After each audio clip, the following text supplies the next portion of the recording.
Nairobi Governor Mike Sonko was elected into office in August 2017. Since then, Nairobi City County has transformed with dozens of development projects implemented while others are still being finalized. Among the top sectors that have seen tremendous changes since Sonko assumed office include improved road network in all the 85 city wards, upgraded health facilities, free early childhood development education programs, together with free milk for ECDE centers, massive investment in sports infrastructure, the beautification program along major city streets, among others. In order to improve trade in the city, Sonko invested massively in the construction of markets. 5 new markets with the capacity to accommodate approximately 9,000 traders are to be opened by the county government by the end of the year. All the markets are well equipped with lockable stalls, generators, boreholes, eateries, parking spaces, underground water tank, CCTV cameras, among other modern facilities. This is the new Mwariro market located at Kariakor, a market that will see over 500 traders settled in the next few years. Hii soko ya Mwariro market kabla ijengwe ilikuwa ni kama dumping hall. Kuna time nilikuwa nauza chakula za manguruwe hapa. Watu walikuwa wananyongwa sana hapa. So hata kupata wateja wakati ilikuwa ni hard time. Lakini for now naona iko na geti mbili zimejengwa, kuna ma CCTV pia. Naona itakuwa ni poa kwa sababu kutakuwa kuna job mingi za mavijana. Vile imeundwa huku ndani imegawanishwa. At least Sonko amefanya kitu ya maana kwa sababu imegawa, utakuta kuna wale kidogo watu wa kuuza nguo, floor ya chini kuna watu wa kuuza vitu mingi. Yaani Sonko ameitengeneza ni soko modern. Kwa majina anaitwa Charlie Adhiambo. Mimi nilikuwa mfanyikazi mmoja hapa kwa hii soko. Nilikuwa nauza nyanya na vitunguu. Nairobi County, at least saa hii naona huku kumekuwa kupoa. Naona hata tumejengewa kuko smart. Kuna parking, at least hata kanyanga matope hatutavaa gumboot. At least hata sisi tukitoka hata kwa tunaitwa mama wa soko, unatoka kama unajulikana unaenda at least kazi poa. The problem that hindered the construction of various markets that were being financed by the World Bank in partnership with the county government of Nairobi and the national government, all the spaces were grabbed due to corruption, due to land grabbing, which was rampant. Mwariro market space was being owned by the county government of Nairobi. Unfortunately, the project never kicked off or never started in 2013 because this land was not available. It was being held by private, greedy land grabbers who went to court, obtained some court orders giving them possession of the land. We just told the World Bank, give us some duration of time to see if we can repossess these market spaces. I'm happy to report to the general public that we were successful in repossessing this land earmarked for construction of Mwariro market. Because I think your donation of 620 million, and then the county I think it's 326 million. So we really appreciate. So we're just waiting for the other remaining phases so that we complete this important project. Speaking of the market, thank you very much for your support to Mwariro market, and now I think I understand we are free of any bottlenecks. Yes. So big appreciation for your efforts and support. The World Bank were about to withdraw their funds. We appealed to them to give us more time as we study these files. And I remember one morning when I was in the office around 4 a.m., I managed to study the lease that was given to the grabber of this public utility. As I was perusing the lease document, I realized that the lease, which was executed in 2016,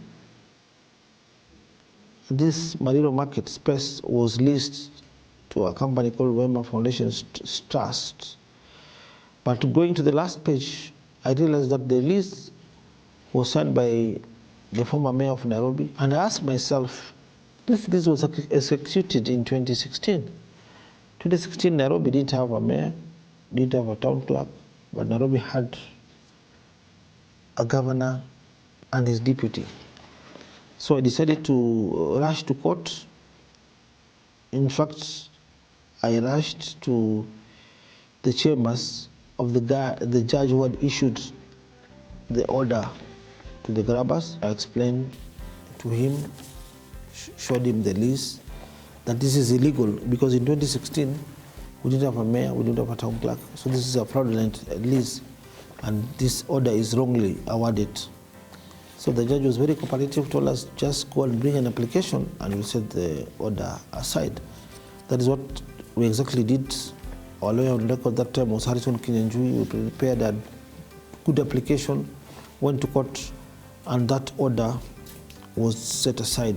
On the other side in Embakasi West Sub-County, the new Wakulima market is now 100% done. The fresh produce market is expected to accommodate more than 3,000 traders. Na sasa ile kitu iko, sisi tunafurahia kutuletea maendeleo ya market. Mahali hapa tumekaa tukiwa watu ambaye wako nyuma wamesahaulika. Hapa ilikuwa ni msituni kwa makonge hapa. Na hii yote tunasema hongera kwa serikali yetu ya county na tunaonelea hii soko wakati itafunguliwa italeta maendeleo kwetu. I also wish to report that we also gave or allocated 800 billion Kenya shillings to Kura in partnership and commencing of various projects within Eastlands and Nairobi City County. Another market that has been constructed under the leadership of His Excellency Governor Sonko is a new Karandini market in Dagoretti North Sub-County. The market is ready for occupation. Tumefurahi, hakuna tatizo yote tumekuwa nayo. Tukiwa na MCS wetu tunaendesha vizuri na gavana wetu ako nyuma yetu. Tulipo wakati ya kusifti hapa tulipangiliwa, kulikuwa na mpangilio mzuri sana sababu walikuja kwanza wakachukua wale watu wote wenye soko.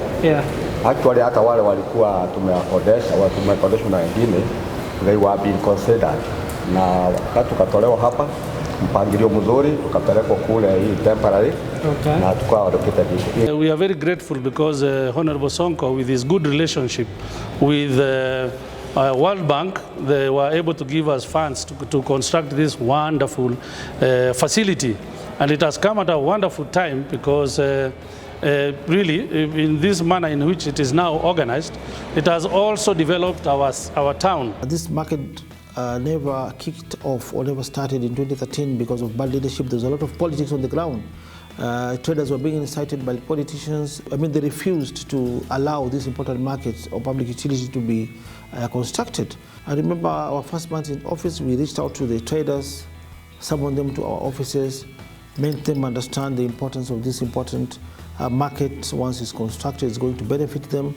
There's a lot of resistance, but we managed to convince stall holders, people who are doing business in the previous market. We identified them. We have a data of all the traders. There were more than 235. We took their data, agreed with them. After taking the data, we decided to compensate each trader so that we may relocate them to a different site. We identified another space, the county depot, Dagoretti, whereby we constructed temporary modern stalls for them as a relocation site. So this is the statement from the county government of Nairobi, payment generation report from our county government account, cooperative bank, whereby we paid each and every trader. Total of this was 14 million from the county account, county government account of Nairobi. Compensated the traders. So the traders accepted to go to the new relocation site that was constructed by the county in conjunction with the World Bank. They are now there, and they were monitoring even the construction of the market. We had a very good committee that was cooperating with us, cooperating with the World Bank and national government. Also, Engineer Njenga from the national government played a very important role. We are now coming to a close of NAMSI, and the budget exhausted. Or is not lost. We know this much that we would like to do for Nairobi City County. That is our city. But I would wish the executive now to package the request because we are likely to get what we are calling NAMSI 2. The county government constructed another market fully funded by the county government in City Park Market, Parklands, Westlands constituency. which is 85% complete. We are also in the process of repossessing or acquiring our land in Mugumoini Market, Langata constituency. My administration, within my time, Nairobi has seen the expansion of markets in the trade industry. We now have more than 6 markets in a duration of less than 3 years. Mariro Market, Kinandini Market, Westlands Market, Kangundo Road Wakulima Market, the City Park Market in Westlands, and other markets that are coming out up in Nairobi through our able leadership and the partnership between us and the World Bank and the national government. In a bid to create jobs for Nairobi residents, the Sonko administration has embarked on implementing the Big Four agenda through its initiative in establishing a common leather manufacturing facility at Kariakor in collaboration with the Kenya Leather Development Council. Once complete, the market will be equipped with modern machinery and equipment that will mechanize production of quality shoes that meet international standards. This will boost Kariakor shoes market penetration into the global market. The facility is expected to have an average annual production growth from the current 2 million shoes to 10 million shoes. This will increase traders' annual incomes to more than 1 billion shillings annually by the year 2022. We are happy for the governor and the county government because they have brought modern machines. We will be able to compete with China, Ethiopia at the same wavelength. What we've been lacking has just been brought here, machines. Now with the machines now, we're going to have very fine shoes competitively and volume-wise also. We'll be able to produce them in a bigger volume. The market currently employs about 1,000 people, which is now expected to grow tenfold to 10,000 in 3 years, both directly and indirectly through subsidiary jobs.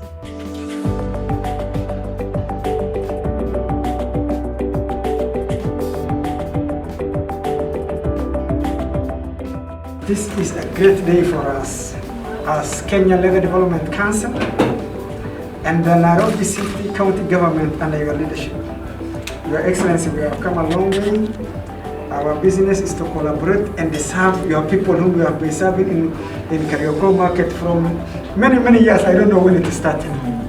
We assure you we are going to make sure that they have the latest modern technology to improve their quality so that what they produce from there can go to our region, in the Eastern Africa region, in Central Africa region. They have already been providing, but now better quality. Mine is just to thank the Kenya Leather Development Council for this good gesture. At this juncture, I only urged the council to expedite the process of installing the machines to the market.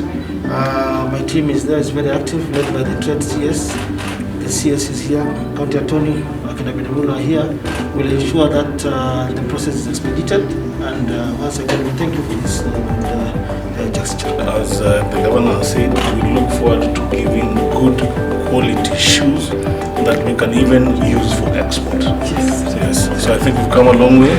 Thank you, Governor, for helping us to achieve the structure, Dr. Nuru for giving us the machinery, and we look forward to a good working process together. The ancient Koja fire station along Tomboya Street has been in existence since 1907. The station, alongside Industrial Area Fire Station, have for years been relied upon to provide emergency response whenever a fire disaster is reported in Nairobi. However, since Governor Sonko took over in 2017, 33 new fire engines have been purchased under Sonko's leadership. This is a reprieve to the growing population in Nairobi, and responding to rising cases of fire, several fire stations have been built.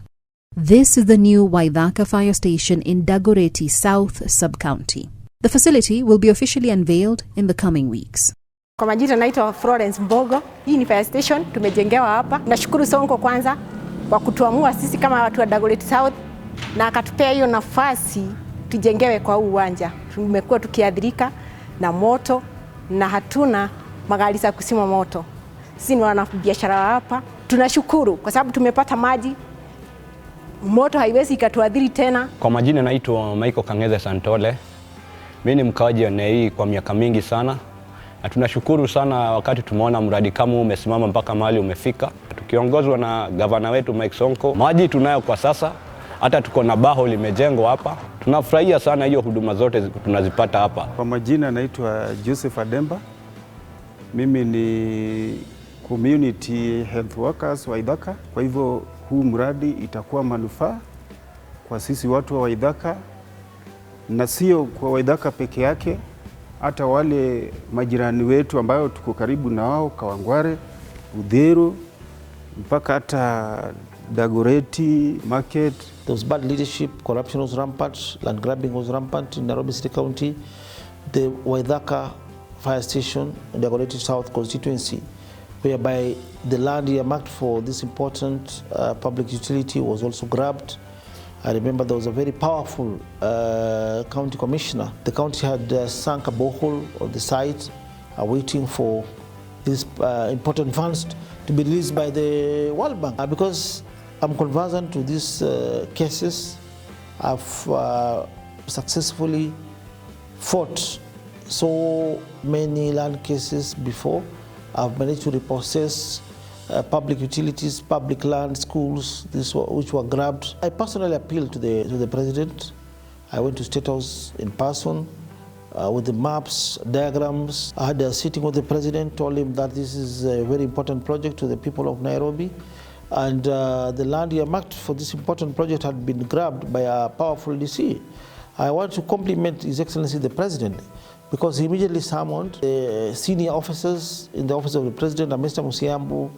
I compliment him for his firm stand in the war against corruption, because the president immediately ordered for the repossession of this land.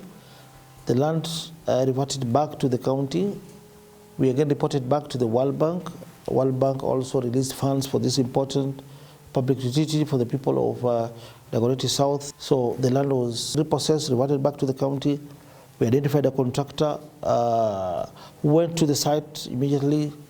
So today, as I'm speaking, we have a complete fire station which serves the people of Westlands, Dagoretti South. Meanwhile, New Kangundo Road Fire Station in Embakasi West has also been completed. It was a task for Sonko to build the fire station since the piece of land had been grabbed by a senior government official. We started by visiting the Kangundo Road Fire Station site. Unfortunately, the site was grabbed and allocated to a very, very powerful DCI officer. When we went to the site, we found that there was a unfinished 10-storied building that was on the site. We started filing cases in court so that we may repossess the land, because the risk was that the money that was set aside for the completion of this or construction of this fire station was around 400 million. So we appealed to the national government, and we want to thank His Excellency the President because of his indulgence in this particular matter. We had to demolish the unfinished building that was on that land. We had some resistance on the ground because the guy was a senior CID officer. I had to rush back to State House and saw the intervention of the President, who gave us some GSC officers. Then we went to the site, brought down the building. We convened another meeting with the World Bank and told them, now, you had a problem with the site. We agreed that World Bank now should release the funds. Immediately, we started the construction. The owner or the proprietor of the building, the vendor of the building, immediately, once we started this construction, rushed to court. He rushed to court via petition number 218 of 2018, whereby he annexed or exhibited his documents in court. He sued the Nairobi County government. These are various payment receipts in terms of land rent, ground rent. These are the receipts. These are the plans. This is the main Kangundo Road. This is the fire station construction site where the land had been grabbed. Land was allocated way back in 2013 to this senior CAD officer. These are the payment documents used to pay landlords to county government. The plot number is there. The land was allocated to him by the previous administration. So after demolishing the house, we fought for this land in court.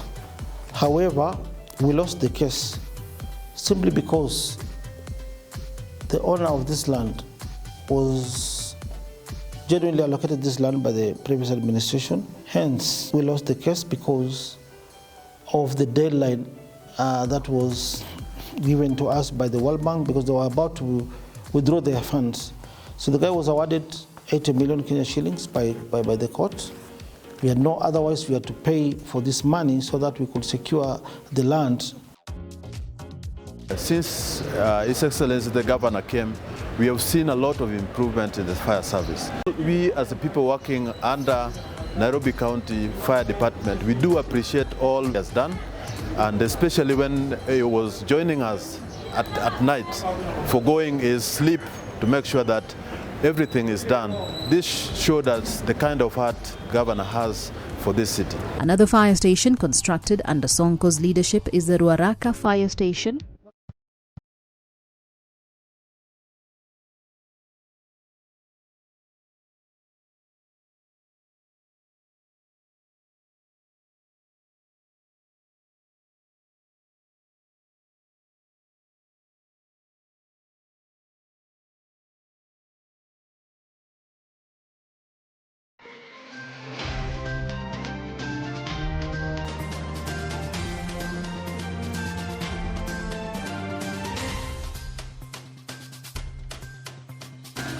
This team kutoka kwa Mheshimiwa Governor Sonko na mwenyewe Governor Sonko kuwa wametukumbuka na wametuletea hizi facilities ili tuweze kutumia zile zinahitajika na Ministry of Health na serikali yetu.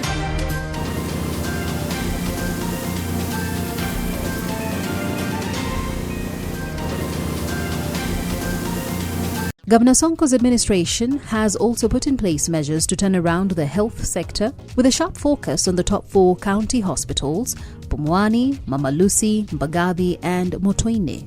More patients in Nairobi are now seeking for services from county hospitals due to the intensified upgrade of the facilities. Nilipokuambia kuna maiti 6 na kuna information, kwa nini unaniambia ni moja? Kuna mtu alisema ni moja sana. No, don't play with me.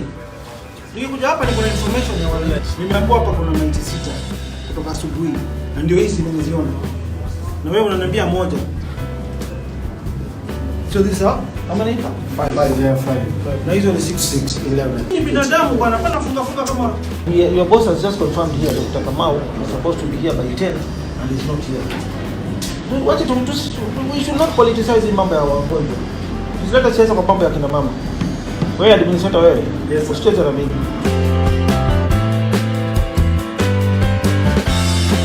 Kwa majina naitwa Magi Matimo. Leo nimekuja kuchukua my younger sister. Amefanikiwa na mtoto wa kisichana. Na nimepata services za hapa Pumwani zimebadilika sana. Kwa maana nikicompare with the last 6 years she was here, inaona ya kwamba building hizi zimebadilika sana. If you check on beds, ziko neat. Kila mama ako na kitanda chake. Services zao, unapata chakula kimebadilika, ni chakula ni kizuri. At the same time, curtains zao zina rhyme na pia branding yao ina rhyme vizuri sana na hiyo theme yao ya hapa hospitali. Since Sonko completed major renovations at the Pumwani Maternity Hospital, the facility has recorded a high number of births with a reduced number of maternal deaths recorded recently. Plants are actually streaming to the hospital in high numbers. Like now, if you go to labor ward, you'll find it's actually full to the brim. It is really full to the brim, and comparatively with the last 5 years, it wasn't like that. Patients are not really many as at now. I would say we used to have like 60 deliveries in a day. But currently we are having almost 100 plus sometimes deliveries taking place in a day. And on top of that, the patients are still there waiting to be week be attended to. We have like around 20 cesarean sections each day currently, as opposed to some time back where we used to have around less than 10 taking place in a day. Then if you go to the capacity of the wards, actually it has actually increased because of the renovations. We used to have around 265 bed capacity of this hospital. Right now we are almost 320 bed capacity between September and now, and this is because of the renovations that have actually taken place, because of the governor's visit. The major changes experienced at Pumwani Hospital include installation of a modern milk bank for newborn infants who have no access to their mother's breast milk as a result of maternal complications, death or abandonment, establishment of a kangaroo mother care unit, installation of a cold room for bodies, renovation of 6 maternity wards, equipped and renovated ICU, equipped wards and new beds and beddings. I live at Sonko'S village. I'm a kangaroo mother. Actually, I gave birth to preterm triplets. They were 31 weeks, and kangaroo has helped me. I'm a boy from Joska, Machakos County. I came here on 6th December. The water broke when I was at home. I came to labor ward. They reviewed and found that I have 4 operations. This is the 5th operation. They took me to the theater. The baby was born at 1.2 kg. Then she reduced to 1.1. She came to the incubator. She continued to reduce up to 1 point. After I came to Kangaroo, the baby has gradually improved from 1.1 to 1.4 today. In terms of curbing the mortality rates, we have equipped our theater with modern operating beds, electronic beds which are operated by remote controls. This is our operation theater table. The operation theater table is a bed, we can call it a bed, theater bed that is used during the procedure of the operation procedures. It's a modern table. As you can see, it has different parts, and even other parts might not be needed in our facility. Like you can see here, we can use it during brainiotomy. You hold the head of the patient tight, even the shoulders, and you can put the legs depending on how you want it to be made during suturing or during the repair. So the movement can go up and down, it can tilt left and right. It have both the forward and reverse movements to make sure that the patient is comfortable and the medical workers working on the patient are also comfortable. Thanks so much to the governor for giving us this wonderful machine, and this machine definitely will make sure that we improve the services of Pumwani. We have come up with a new outpatient wing at Pumwani Maternity Hospital. Before that, we had no free public clinic to check or scan our mother when the babies are still in the mother's womb before delivery. From January up to now, we have seen 640 patients. That one shows that the need is there. We're thanking the administration, plus the county government and our governor for actually coming up with this initiative of opening this facility. It's a great pleasure to visit Pumwani Hospital, and what an amazing place this is, and how extraordinarily impressive are the staff, and the dedication is very obvious as we went round today. And we'd like to acknowledge the work of Governor Mike Sonko in creating an extraordinary hospital for Nairobi. Hello, I'm Rachel Grigg.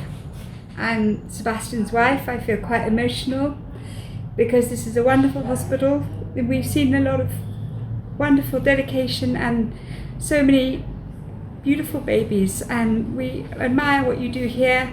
We're very proud to have a family connection, and we hope to continue the connection. I'm sorry I'm a bit emotional, but it's a wonderful hospital, and we're very honoured to have come today and to have seen everything, the wards, and we wish to help and support you, and it's wonderful what you do, and we say thank you to Governor Mike as well for supporting the hospital, and we wish to continue and help more. Joy to the world, the Lord is come. Let earth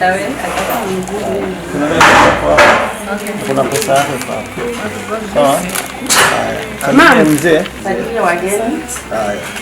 Salimia mtoto akiamka.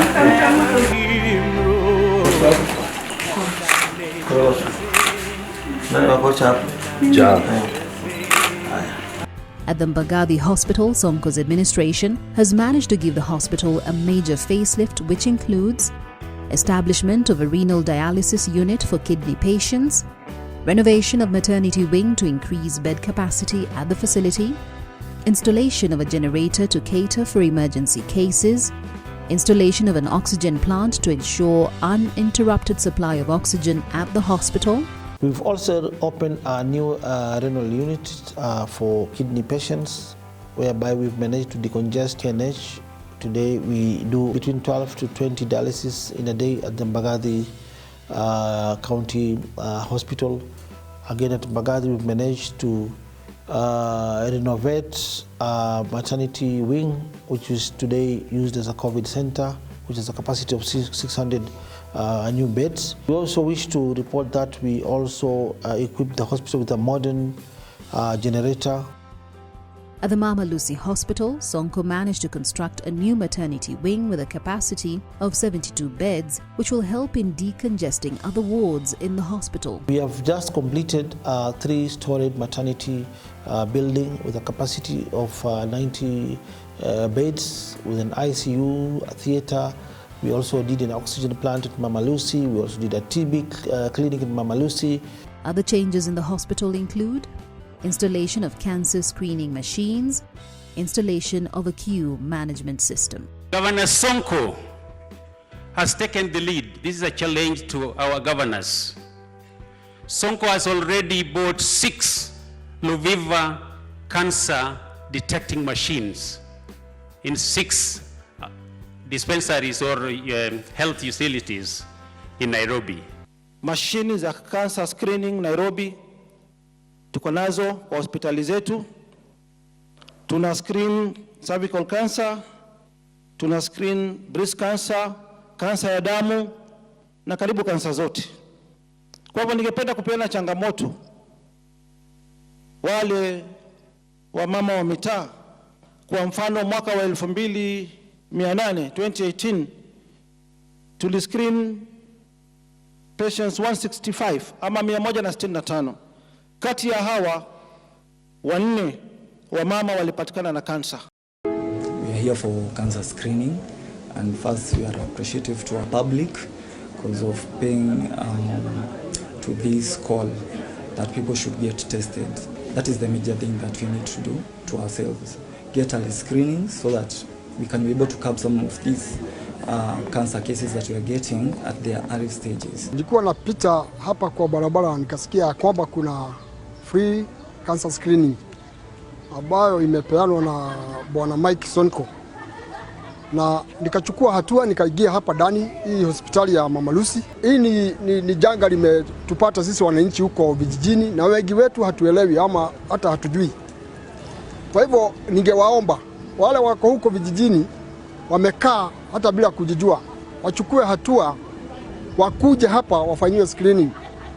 Kwa hivyo shukrani sana kwa Bwana Mike Sonko kwa kujitolea kusaidia wananchi wa nchi yetu ya Kenya. Today I'm happy to say that all these machines, cancer machines, functioning, fully functioning. The maternity block is fully complete. TB center is fully operational. Sonko has further established a modern TB Center of Excellence laboratory at Kangemi to scale up diagnostic services. This is the first modern TB clinic in the whole Nairobi County and the whole Kenya. Governor wetu anajali maslahi yetu. Pongezi. Umejifungua lini? Jana. Umelipishwa pesa kujifungua? Umelipishwa pesa ngapi? Leta hiyo risiti umelipa. Kuja hapa waziri. Kwa nini wamama wanalipa kuzaa? Hakuna kulipa. Hakuna kulipa. Hili ni why they should buy, why patients are buying jik? Why? Why? You are the one. Nani ananunua jik? Wewe kuja Ugaro hapa. Ogaro. Kwa nini patient anapewa anunue jik? You are not aware. This is nani amekuandikia hii? Wapi ita huyo sister? No, she just said why? Because usually don't have. Kwa nini patient anajinunulia jik? Kuzani bure. Why watu wanajinunulia jik? We've partnered with Kenya Pipeline. The county has contributed 18 million Kenya shillings, Kenya Pipeline 20 million Kenya shillings. We today have a modern maternity hospital at Mareba, Wadani Ward, Lungalunga, Makadara constituency. When Sonko took over key health facilities in Nairobi, they were lacking drugs due to a standoff between the county government and the Kenya Medical Supplies Agency KEMSA over an outstanding debt of over 250 million shillings. Sisi na serikali yangu tayari nimelipa KEMSA ambayo iko chini yako Madam Waziri, tumewalipa 58 million kwa kufunga macho.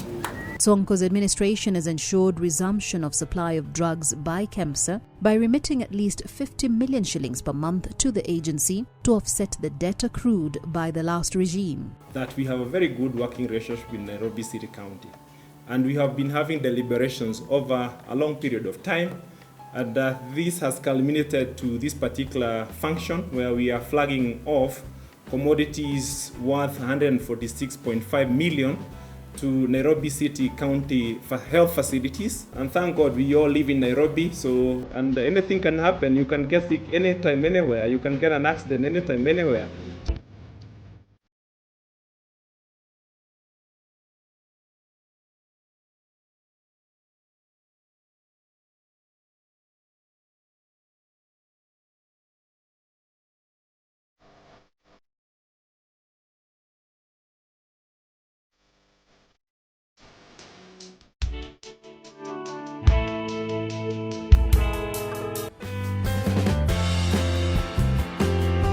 The state of roads across the capital city were in a deplorable condition. But the situation has now improved with well-constructed roads in the CBD and within the estates. The Sonko administration has so far constructed over 138 road projects with a total length of over 130 kilometers. Some of the roads done include Ole Sangale Road in Nairobi West, Mihango Link Road in Embakasi East, Nyambene in Pangani, Aviation Road in Embakasi, among others.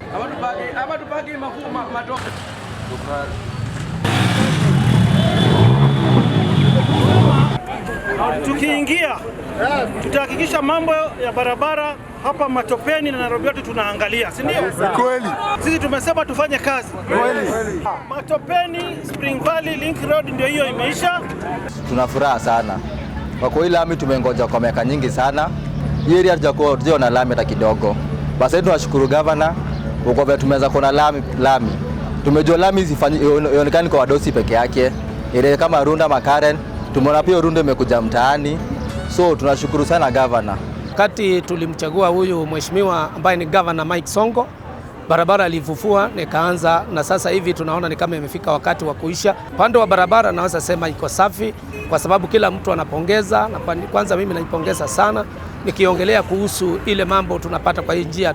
Kitu cha kwanza, business imekuwa safi kwa ajili barabara imekuwa sawa. Hii barabara yetu tumetengenezewa, tumewekewa lami, drainage ya maji tunatengenezewa. Na nilikuwa hata mimi nilikuwa nimefunga kazi yangu juu ya hii kazi yote. Kwanza mahali niko ndio halikuwa habaya sana, lakini sasa tumeshukuru Mungu juu gavana wetu ametumafanyia mambo mzuri. Tangu hii utawala access road ianze kujengwa, sisi tulikuja tukapata kazi. Kama mimi niliishi ku hustle bila kupata job, lakini kutoka ile time hii barabara ilianza kujengwa, mimi nilipata bahati nikaanza kuwa nikiemployiwa hapa. Nimefanya kazi for like about 2 months now, na at least sasa nimekuwa sijakuwa nikienda mahali kwingi. Nimekuwa nikiamka najua nakuja kazi yangu iko guaranteed. So mimi nashukuru sana because of this road.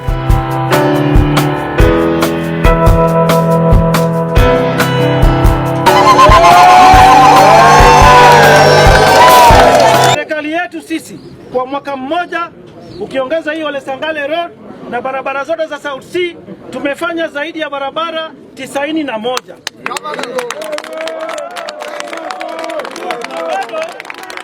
Na bado hizi barabara 91 ni equivalent kilomita 89 kwa mwaka mmoja, na wao na kontrakta wao kwa miaka 5 walifanya kilomita 17 peke yake.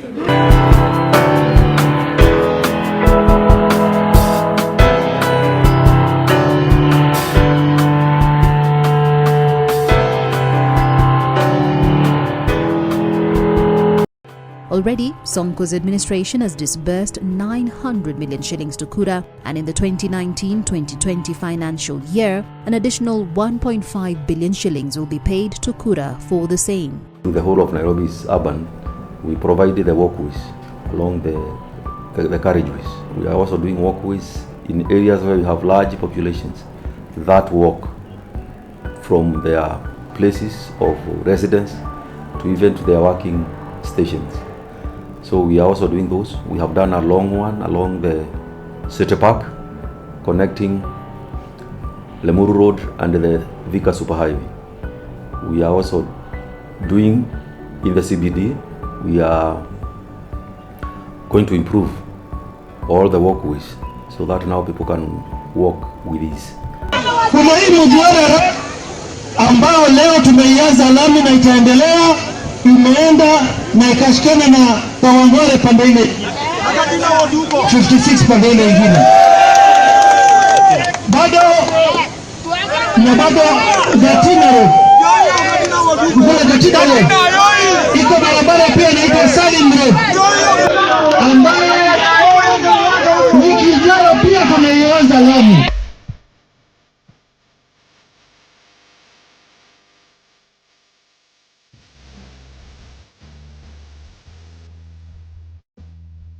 The sports sector, Sonko has continued to show his overwhelming love for sports and youth by heavily investing in sports infrastructure and welfare.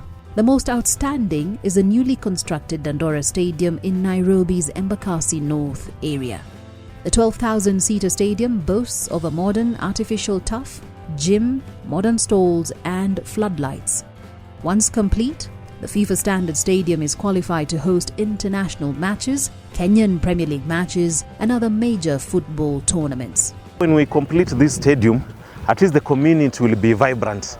Itakuwa imeinuka kwa sababu tumekuja na hii mradi ya sports mashinani. Ukiona tunatengeneza stadium katikati ya mitaa. Ni hii program tuko nayo ya sports mashinani, na utakuwa unatoka ndani ya nyumba, ukitoka unakutana na stadium. Vijana kama hii stadium zikitengenezwa, vijana wamepata employment. Hii stadium imelipwa 96 million. Watapata aibu.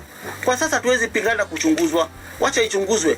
Dandora Stadium is the best stadium. Katika this strategic plan tumekuwa kwa mwezi moja, tumeona kama vile governor amesaidia amputees team, tumeona vile skating national team ya Kenya skating vile governor amesaidia, tumeona katika zile timu ambazo zimeenda kuwakilisha Kenya saizi za handball.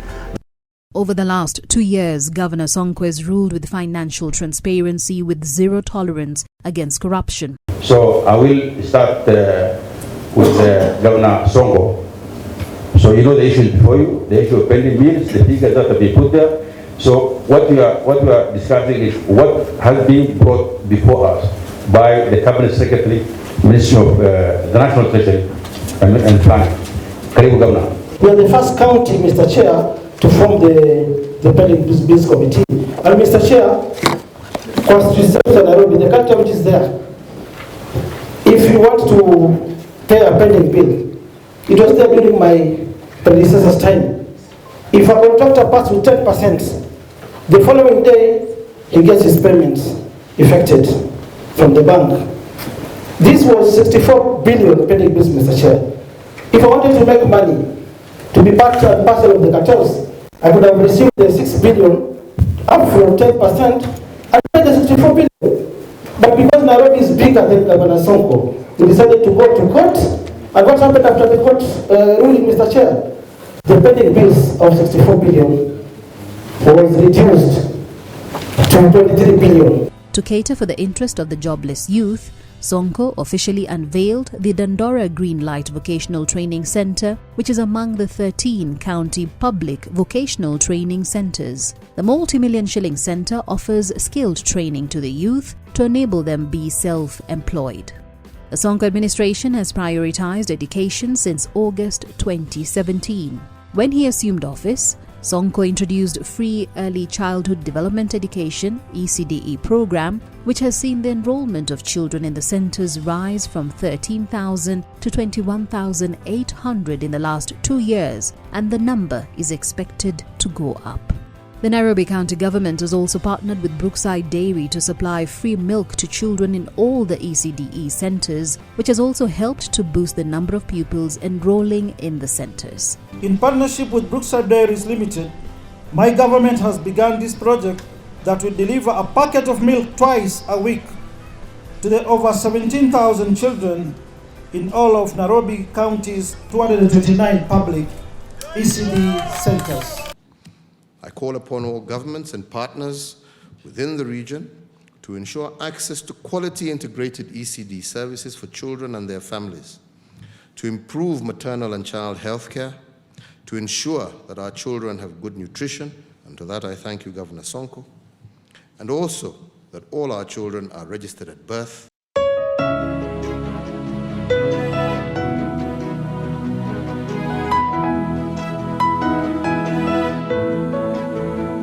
On environmental matters, Sonko has managed to transform the face of the city from the past images where heaps of garbage were dumped all over the city. This has been achieved through devolving solid waste management to the ward level and through embracing community involvement in cleaning the environment.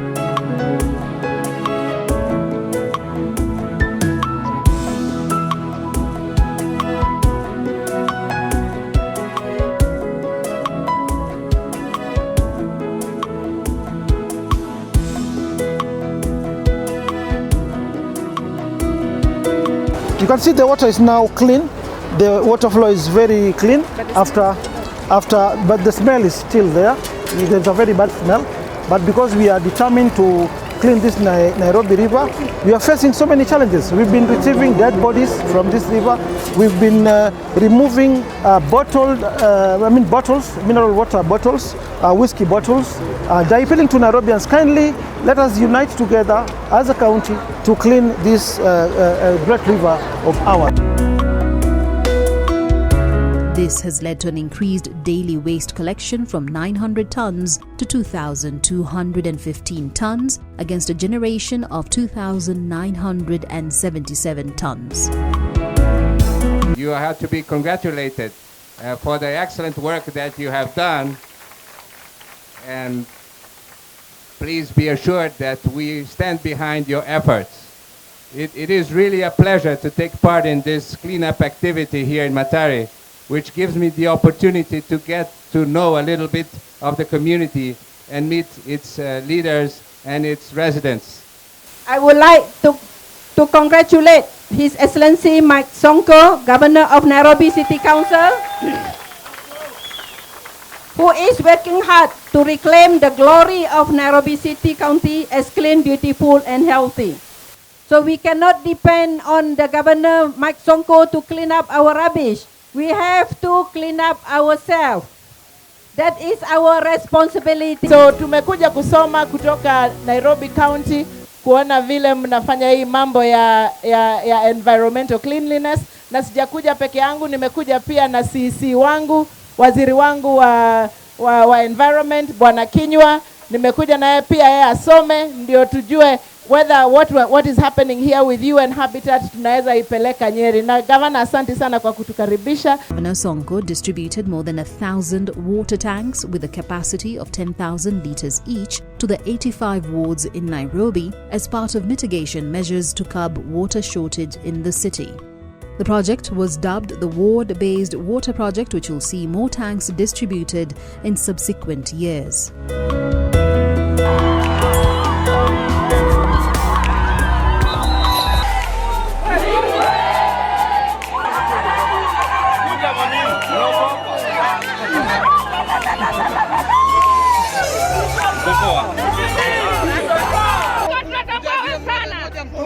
Asante kwa bongo. Asante kwa maji. Mungu akubariki.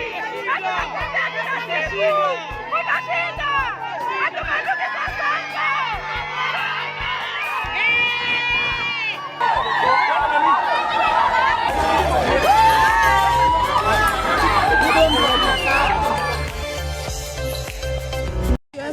County juu ya kutuletea maji hapa Soweto. Hakuna gavana mwingine ashaituletea maji. Na kama ningepewa chance, ningemvotia tena Sonko. Na namuombea Mungu sana. Kae kijua huko Soweto tunamuombea sana. When Sonko took over in August 2017, the number of street families had risen immensely. Tutatoa street families kwa barabara zetu za Nairobi kwa njia ya kufuata katiba. Watoto wote hawatoki kwa family tajiri. Kwa hivyo tutatumia njia inayofaa. County inunue chakula, tupeleke walimu, tufundishe chokora wetu umuhimu wa kubaki kwa hizo manyumba. Nairobi County mmepata privilege, mmepata chance. Hamtapata chance kama hii tena. So grab that opportunity. Mungu amewabariki na governor Sonko. Anajali maslahi ya watoto. The best thing we can give you is education. So grab that opportunity and you work hard. Ningependa kushukuru First Lady kwa sababu alianzisha computer class hapa. Computer nafikiri zilifika hapa. Zilifika computer? Na pia entertainment nafikiri nilisema muwaletee watoto screen kama sijui ni kama ililetwa. Wale wamefanya mtihani, pongezi kwenu. Usiogope hata kama ulianguka, sisi tutakusomesha hivyo. Kwa sababu Mungu asingeweza pia kila mtu akili, asingeweza pia kupea kila mtu utajiri, lakini serikali yetu tunajali maslahi ya watu wote.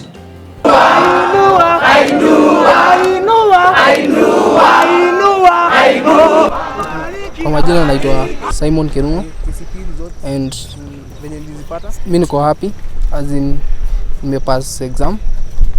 Enye sikutarajia nipate mingi hivyo, lakini enye God amenikumbuka. First ningetaka kushukuru baba na mama Mike Mbuvi Sonko na bibi yake Primrose juu ndio amenifanya niko kwa hii center. KCP results venye nilizipata nipata 410 marks na in life naweza taka tu kuwa lawyer. Hawa watoto ni former street kids na wameperform vizuri. I'm very happy and Simon, you've made us proud. Simon akona 406 marks. We are so proud of you. Uendelee hivyo hivyo. 410, sorry. Congratulations Simon, na uendelee hivyo hivyo na kuguide hawa watoto wengine wadogo. Wenye wako street naweza waambia kama hii as in ninaweza kama ni hadi sikwa ni kama si God na Mbuvi Sonko na bibi yake kuna kuiska hapo mahali pa kuishi, na naweza kukuambia ukipata opportunity ya kuingia kama mahali hapa utulie, drugs hazikusaidii anything, wacha tu drugs, uishi tu maisha poa, alafu everything will be fine.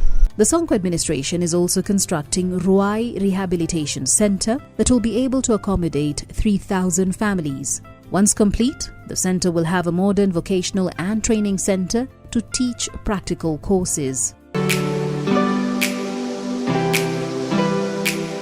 On housing matters, Sonko has prioritized implementation of President Uhuru Kenyatta's affordable housing project. Sonko's affordable housing project has already kicked off in Pangani Estate, where 1,500 housing units will be constructed in the next 10 months. Over the years, the number of new affordable houses coming into the market has been outpaced by rapid population growth. As a result, slums and informal settlements have mushroomed all over the city. It was agreed that each tenant should be compensated 600,000. That is equivalent to house rent of 2 years to where they are going, where they'll go and get new rental houses as they are waiting for the completion of this important project we are doing for the great people of Nairobi in Pangani. I want to say that all the tenants have already been considered in our new contract. We are going to give them first priority to occupy the new houses. Those are landlords in waiting. I don't know why they're politicizing this issue. And at this juncture, I'd like to compliment some of the old tenants who have been residing in these county houses. We had Mzee Kahengeri, who is a Mau Mau freedom fighter. We know his history. He was also present during this meeting. Your Excellency, yes. Mimi ni mzee mkongwe. Nimekaa katika Pangani Estate miaka 49. Nilipata hiyo nyumba mwaka wa 70. Leo nimefurahi sana. Maneno ambayo umetuambia hapa leo, na mimi nafikiri tulikuwa tumeambiwa vile vile na Kerich, lakini umuhimu wake ni ile ambayo umetoa sasa, ukasema tupewe document ile ambayo inatoa ile maneno unasema na ambayo ilisema na Kerich, tupewe iseme hivyo tukiwa nayo. That is kitu ambayo mimi naweza kutoa shukrani sana kwake. My name is Eileen Kagendo Mbaka. I'm extremely happy to our governor, Bwana Mike Sonko, for appreciating us by giving us a share off of 600,000 to be able to make us get some houses for us to live while they do the development. He has promised us that within the first 1 year we are going to be living in our houses. Nimefurahi sana kwa vile Sonko kijana wetu ameongea vizuri sana na ametoa maneno ambaye itajenga nchi yetu ya Kenya. Na mimi nasema hivi, hiyo nyumba ikijengwa tutafurahia sana, kwa sababu hata sisi tutapata nyumba. Hata ingari niko tu, lakini hata mimi nataka niende tu mahali popote nitaenda, mwishoe nyumba ikijengwa nirudi. This is something which has never been done in the history of the country. Even in other counties. Other countries, they don't do this. We are the landlords. The property, the houses belong to the county. But us, we respect the rule of law. We respect the people we serve. These are the same people who woke up very early in the morning to vote for Jubilee government, to vote for me as their governor. There is no way I can mistreat them. We have already paid them. We have shown them goodwill. They are already landlords in waiting. They have latest documents to show that they are going to own the first phase. Once it's completed, they're going to occupy these particular houses. Sonko has been awarded the Good Deeds Ambassador post by an Israel-based organization for his generosity. I think, Your Excellency, you weren't in the start. I talked about doing good, and I think what we saw in the video is doing good. Because I'm not sure, I don't know all of your responsibility as the governor, but I'm sure some of these things were not it's not your responsibility to do. As a person, you came in, some of the clothes seems like you came also as a person, not as with the suits and ties. You came as a regular person that could put a hand on and help someone, and that's doing good. And that's the basics that we wanted with everyone. So it's my honor, and I think this is our second time we meet, so I can say as my friend, is the first person that is getting this recognition of an ambassador of a Good Deeds Day. And I hope after you will come a lot of other governors, presidents will get this acknowledgement, but first we want to see that they really do like.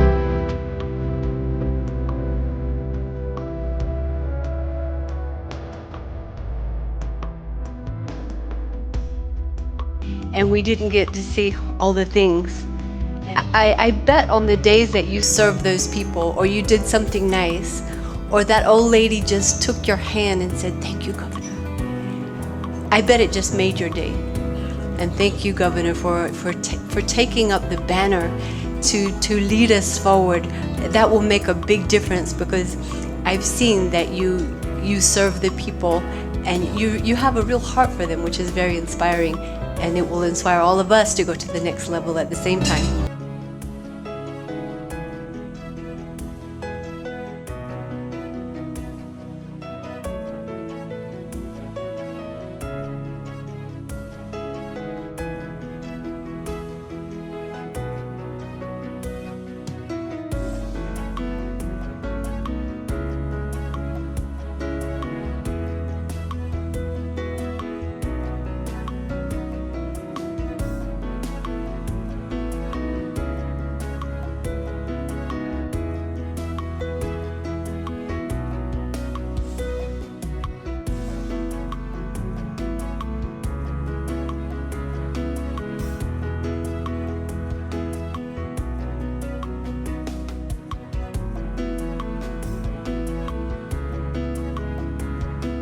Sonko has also received the Milan Pact Award after Nairobi City County was declared the winner of the Social and Economic Equity category of the Milan Pact after City Hall developed a system to detect food insecurity.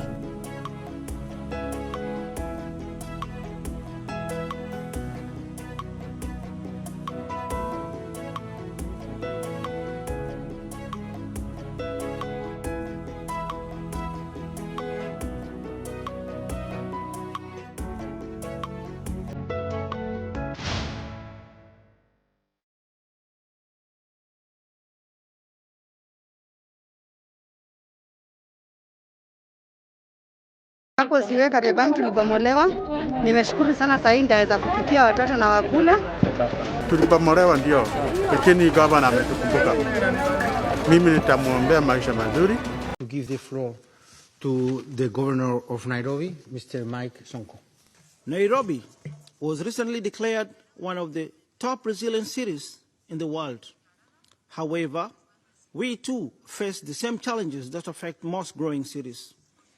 This includes a strain on services like water supply, waste management, and expansion of transport infrastructure to match the rapid population growth. In conclusion, I wish to appreciate and thank all the Nairobi City County government staff, the residents of Nairobi Great City, for the support they've been giving me during this short period I've been in office, the 2 years period. I thank you. I thank you for the support. Thank you so much. Thank you so much, Nairobi City County staff, residents of Nairobi, for supporting me.